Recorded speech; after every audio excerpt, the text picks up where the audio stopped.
ये कहानी है हरिया की, जो रामपुर गांव में रहता है। हरिया एक गरीब किसान है। उसके पास इतने खेत नहीं है कि वह अपने घर का पालन पोषण कर सके। हरिया के पास जो भी थोड़े बहुत खेत थे, वह भी जमींदार ने ले लिए हैं। जमींदार ने हरिया से उसके खेत गलत तरीके से ले लिए हैं। अब हरिया को काम के लिए दूसरों के खेत में मजदूरी करनी पड़ती है, जिससे उसका और उसके घर का पालन पोषण होता है। हरिया अपनी किस्मत से बहुत परेशान है, और तो और जमींदार ने भी नाक में दम कर रखा है। एक तो हरिया का खेत छीन लिया, ऊपर से समय समय पर आकर धमकी देकर चला जाता है। हरिया वहां से चुपचाप चला जाता है और सोचते सोचते जाता ही रहता है। तभी उसे सामने अपनी खेत दिखाई देती है और वह सोचता है, काश यह खेत मेरे पास होती तो मैं भी इसमें काम करके थोड़े रुपए कमा सकता और कुछ पैसे बचा सकता। पर ऐसा कुछ नहीं है। सब कुछ उसके हाथ से जैसे निकलता सा जा रहा है। हरिया काफी परेशान है और उसे अपने खेत को बचाने का कोई उपाय नहीं सूझ रहा। हरिया वहां से चुपचाप उदास होकर अपने घर वापस चला जाता है। अरे हरिया, अगर तूने सारे पैसे शुद्ध के साथ जल्द से जल्द वापस नहीं किए तो तुम्हें अपना खेत तो कभी नहीं मिलेगा, और तो और तुम्हारा पैसा भी दोगुना हो जाएगा। इसलिए कहता हूं, अपना खेत बचा ले मेरे सारे पैसे देकर, नहीं तो अपने खेत को भूल जा। मेरे सारे पैसे तू शुद्ध के साथ वापस करना, नहीं तो मैं तुझे तेरे खेत को कभी देखने नहीं दूंगा।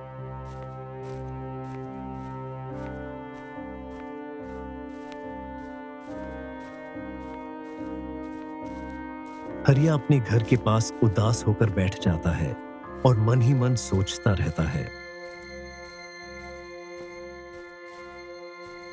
हे भगवान, मैं क्या करूं जिससे अपने खेत को बचा सकूं और कुछ पैसे कमा सकूं, ताकि उस सूदखोर को समय पर पैसे देकर अपने खेत वापस ला सकूं। आप किसी से मदद क्यों नहीं मांगते? हमारी मदद के लिए कोई तो होगा जो हमें इस मुसीबत से निकालेगा। आप अपने रिश्तेदार से मदद मांग कर देखिए, शायद वह मदद कर दे। नहीं राखी, हमारी मदद के लिए कोई नहीं है। सारे गांव वाले खुद ही बड़ी मुश्किल से अपने अपने घर का गुजारा कर रहे हैं। बाबूजी के जाने के बाद सारे रिश्तेदारों ने भी हमसे रिश्ते तोड़ दिए और बात तक करना छोड़ दिया। जानती हो, जब बाबूजी रहते थे तब सारे घर वाले आते जाते रहते थे, और तो और जिसे भी मदद की ज़रूरत होती वह हमारे घर आता और बाबूजी बिना कुछ बोले बस मदद कर देते। जानती हो, ये जो ज़मींदार है ना, उसने भी बाबूजी से ज़मीन यह कहकर ली थी कि आपकी ज़मीन मेरे पास एकदम सही सलामत रहेगी।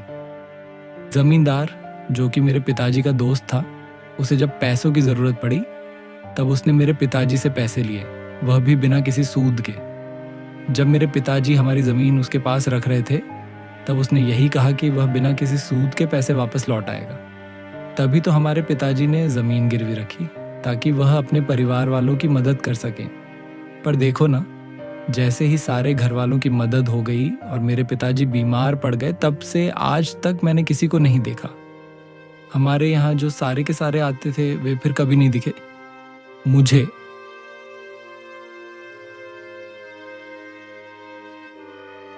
पता है, जो मुश्किल वक्त में छोड़ जाए वह परिवार नहीं। परिवार तो वह है जो हर समय साथ रहे, चाहे सुख हो या दुख, वही परिवार कहलाता है। हाँ, तुम सही कह रही हो। जानती हो, बाबूजी भी यही कहते थे और सब लोगों के लिए वो अच्छा सोचते थे और अच्छा करते भी थे। पर देखो, अंत में सभी रिश्तों ने उन्हें धोखा दिया। मेरी माँ को बस इन्हीं वजहों से बहुत बुरा लगता होगा, इसलिए अब वो किसी से कुछ नहीं कहती और न ही कभी उन्हें खुश देखोगी। इतने धोखों के बाद कोई क्या ही खुश रहेगा। तुम सही कह रहे हो। माँ को अपने दिन याद आ जाते होंगे, तभी तो वह न कुछ बोलती है और न ही कभी खुश दिखाई देती है। हाँ, ऊपर से यह सूदखोर जो माँ और पिताजी का दोस्त था, उसने भी अंत में धोखा दे दिया। माँ उसे अपने भाई की तरह रखती थी। जब उसके पास पैसे नहीं थे तब माँ ने ही उसे खाना खिलाया, एकदम अपने भाई की तरह, और पिताजी ने ही उसकी मदद की ताकि वह कोई काम शुरू कर सके।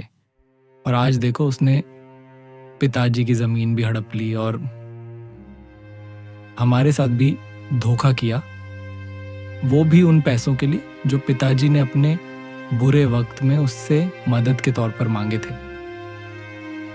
जाने दो, सब किस्मत का खेल है। और जानते हो, यह किस्मत समय समय पर अपना रूप बदलती रहती है। कभी किस्मत उनके साथ तो कभी दूसरों के साथ। पर एक बात है, जो इंसान किसी का बुरा नहीं करता, अंत में भगवान उसी के साथ खड़े होते हैं। बस तुम सब्र रखो। पता नहीं ये सब अच्छा कब होगा। अच्छा चलो, मैं चलता हूँ, जाता हूँ, नहीं तो मालिक बहुत गुस्सा करेगा और फिर काम से भी निकाल देगा। अच्छा ठीक है, तुम जाओ। और सुनो, मालिक से 2 किलो अनाज ले आना, घर में कुछ खाने को नहीं है। हरिया अपने काम पर चला जाता है। वहीं दूसरी तरफ राखी अपने पति को देखकर बहुत उदास हो जाती है और मन ही मन सोचती है कि उसे भी अपने पति की मदद करनी चाहिए। पर रानी सोचती रहती है कि वह क्या करे जिससे थोड़े पैसे भी आ जाएं और कुछ पैसों से कोई नया काम शुरू कर सके। राखी यह सब सोचती रहती है, तभी उसकी सास वहां आती है और कहती है,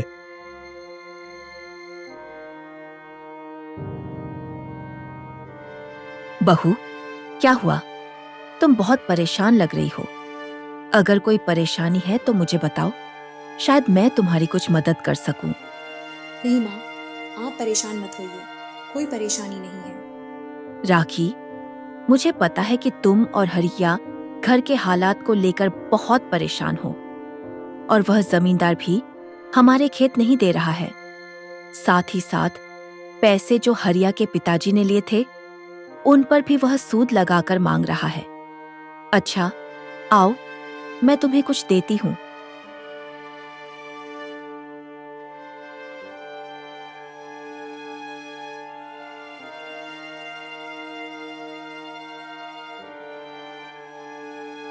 ये क्या है माँ? और यह आपको किसने दिया है? इसे हम लोग क्या करेंगे?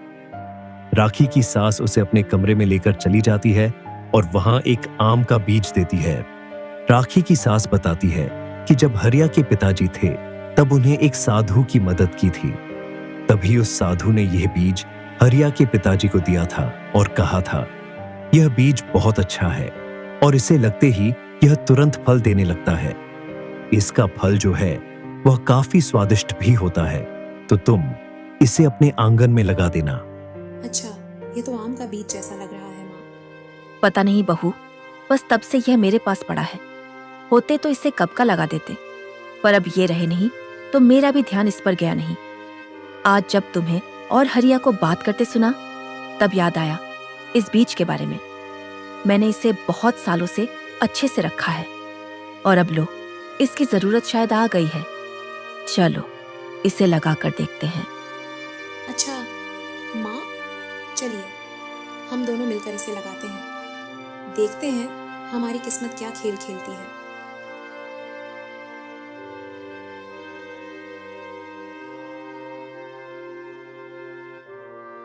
राखी और उसकी सास दोनों घर के आंगन में पेड़ लगाकर आ जाती है। रात को जब हरिया काम से लौटता है, तब रानी उसे सारी बातें बताती है। तब हरिया सोचता है, सच में क्या ऐसा हो सकता है? फिर तीनों सो जाते हैं। जब सुबह उठते हैं तो तीनों देखते हैं कि उस बीज से एक छोटा सा पौधा निकल आया है।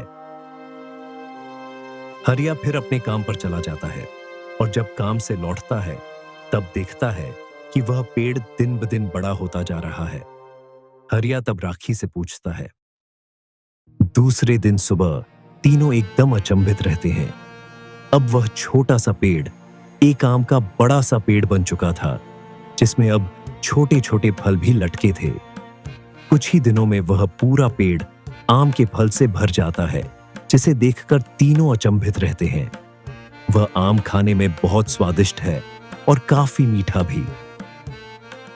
एक काम करता हूँ, इतनी सारी आम के फल को क्या करूँगा, इसे मैं बाजार में बेच आता हूँ, कुछ पैसे भी आ जाएंगे घर पर। हाँ बेटा, सही कह रहे हो। जाओ, इसे बाजार में बेच आओ। हरिया आम को लेकर बाजार चला जाता है और सारे आम के फल बेच देता है। जब सारे गांव वाले उन आमों को घर ले जाकर खाते हैं तो सभी अचंभित रह जाते हैं। इतना स्वादिष्ट आम किसी ने कभी नहीं खाया था। हरिया का आम पूरे गांव में बहुत प्रचलित है और तो और दूसरे गांव से भी लोग इसे खाने के लिए आते हैं। हरिया ने जमींदार के पैसे सूट के साथ वापस करके अपना खेत वापस ले लिया है। अब हरिया, उसकी माँ और उसकी पत्नी तीनों बहुत खुशी से रहते हैं। हरिया के आम का कारोबार भी बहुत तेजी से फैल गया है।